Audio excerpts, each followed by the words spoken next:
Valentina versus Pena. Let's start at the bottom. The first fight is Jason Gonzalez versus CJ Cotterwell. And both these guys, neither of them look very good. They were both short notice UFC guys. They didn't look super amazing in their debut, but I think CJ looks like a bigger guy, and I think he does have some decent submission skills overall. So I'm gonna pick CJ. I just think the size is gonna help him, and sooner or later he'll get this fight to the ground and probably win by submission. Next is Alexandre Pantoja versus Eric Shelton, and Eric Shelton showed the most improvement overall in that show. I think, he was ranked at the very bottom, like 14th or 15th, and Pantoja was number 1, and I think he should have been number 1. I think the only real weakness in Pantoja's game was his wrestling needed a little bit of work. I think striking jiu-jitsu-wise is pretty much both these guys' strengths, so it's kind of a toss-up in that respect. But I feel like Pantoja's still got a huge advantage grappling-wise no matter where this fight is on the ground. And I do think this fight's going to hit the ground sooner or later, and I also think knockout power, Pantoja's got the advantage. So even though Eric looked really good on the show, I just feel like Pantoja's got the experience and just the overall skill and power strength. So I think he's going to win probably by submission or TKO late in the third.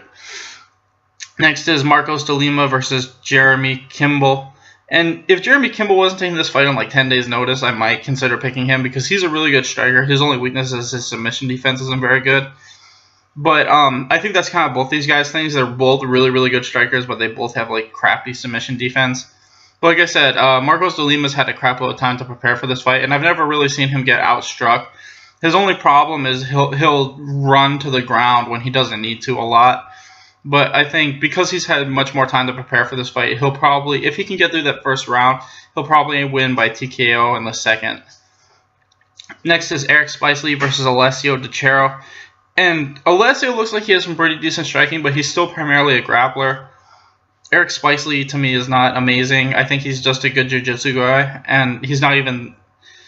I mean, he's a decent jiu-jitsu guy, but I just don't think his striking is very good.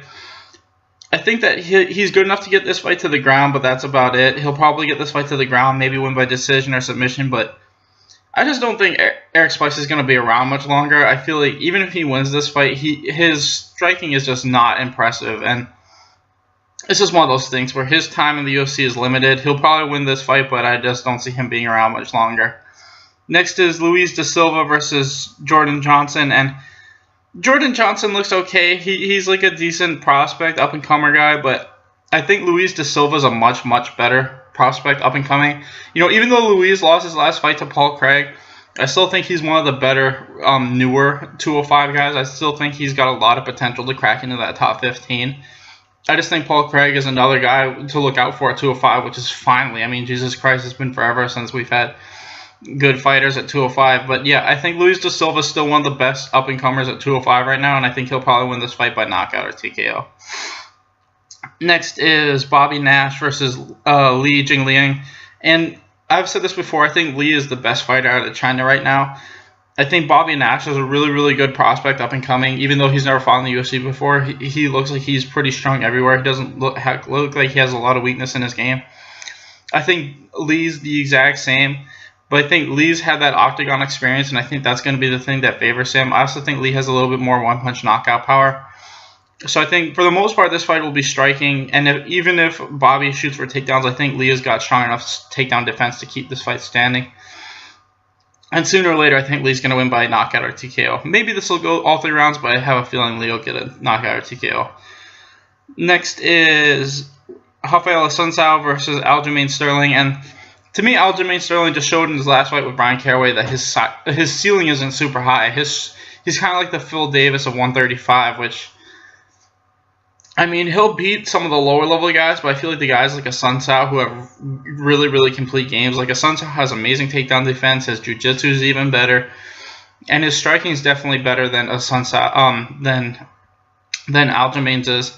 I feel like Assunção's going to be able to hit him when he wants. He probably won't finish him, but I think he'll be able to outstrike Aljamain, and he'll just be able to stuff the takedowns and win a unanimous decision. I just think he's way better as a fighter overall. I think Aljamain is just a really good grappler with some striking, kind of like how Phil Davis is. But I don't think he'll be able to take Assunção down at will, and I think Assunção is just going to be able to strike him for 3 rounds and win by decision.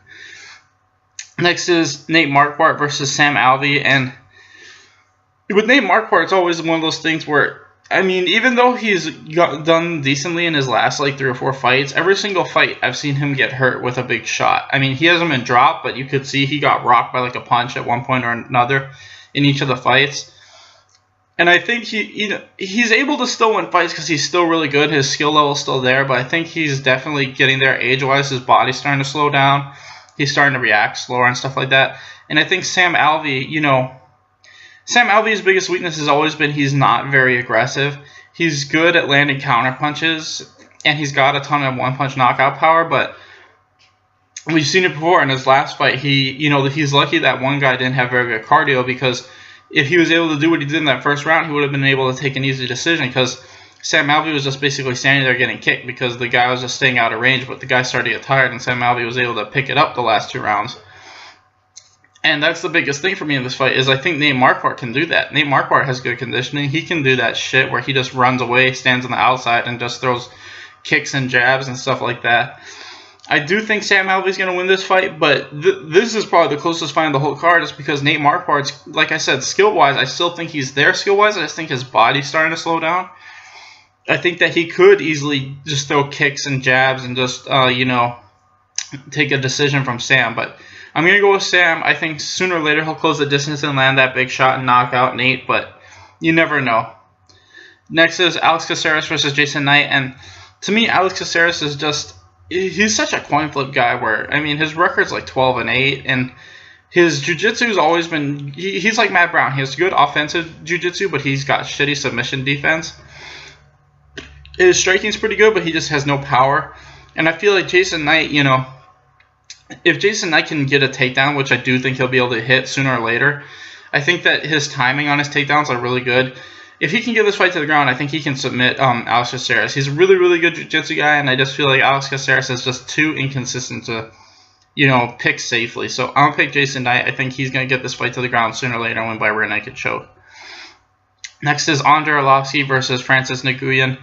And I know Francis, a lot of people are really high on this guy. He's been looking really good, but I still think that, I remember those UFC fights that went to the second round. Like, this dude gasses hard. I mean, if Andrei Arlovski, who in my opinion is faster and more athletic, can just kind of clinch with this guy up against the fence like how he did against Josh Barnett and just survive that first 3 minutes, I think Andrei will win this fight. I think Andrei and this guy have similar styles, but I think Andrei's got the big speed advantage, and I think overall Andrei is just technically a better striker. I know Andrei's chin is not as good as it used to be, and that's the biggest thing.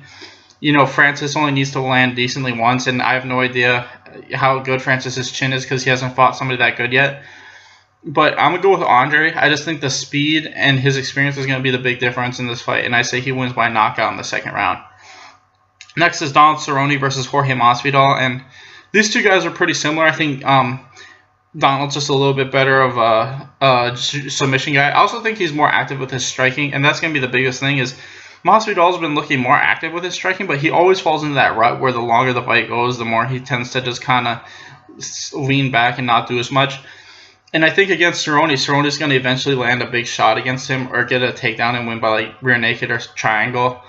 I just feel like, Jorge's his own worst enemy. He just slows down and fights when he doesn't need to. He doesn't get tired. And I feel like against a guy like Cerrone, you can't do that because Cerrone gets faster as the fight goes, and that's going to be the end of him. I don't think he's going to be able to finish Cerrone in the first round, and I think that, like I said, third round, probably Cerrone's going to win by TKO or submission.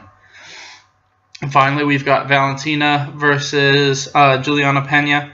Valentina's a really, really good striker, but I don't think her grappling is super amazing or her takedown defense. I think when she fought Amanda Nunes was able to get on top of her and beat her up kind of whenever she wanted until she got tired in that third round. And I feel like Juliana Pena is really good at getting fights to the ground and just beating on people, and I think that's what's going to happen. I don't think Valentina is going to be able to use her really good Muay Thai and kickboxing. I think Juliana Pena is going to be able to hit the takedowns when she wants to and just grind this chick out and probably win by submission late in the 4th or 5th. Anyway, thanks for watching, guys. Please like and subscribe.